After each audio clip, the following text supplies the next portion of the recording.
BMW Serie 5, presentati i modelli berlina e Touring.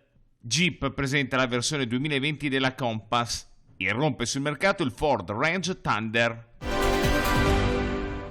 L'introduzione sul mercato della nuova BMW Serie 5, di cui ne sono state vendute in tutto il mondo oltre 600.000 unità, inizierà nel luglio 2020. Entrambi i modelli appena presentati, berlina e Touring, saranno prodotti nello stabilimento BMW in Baviera e la berlina sarà fabbricata anche a Graz, in Austria. Tutti i modelli della nuova BMW Serie 5 sono dotati di terminali di scarico trapezoidali. La tecnologia eDrive è ora disponibile anche nella nuova BMW Serie 5 Touring e in combinazione con un motore a 6 cilindri in linea. Motore che produce una potenza massima di 185 cavalli, mentre il motore elettrico sviluppa 109 cavalli.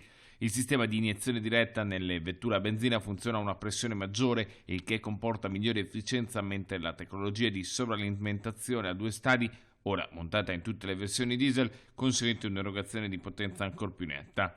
Sistemi di assistenza alla guida disponibili anche per la nuova BMW Serie 5, che compie un ulteriore passo verso la guida autonoma.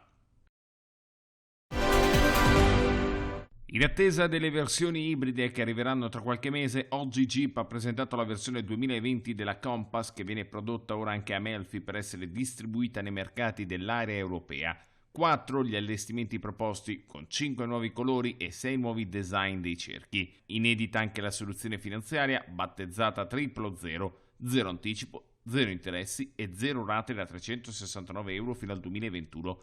Il listino prezzi parte da €28.750 fino a raggiungere i €36.500.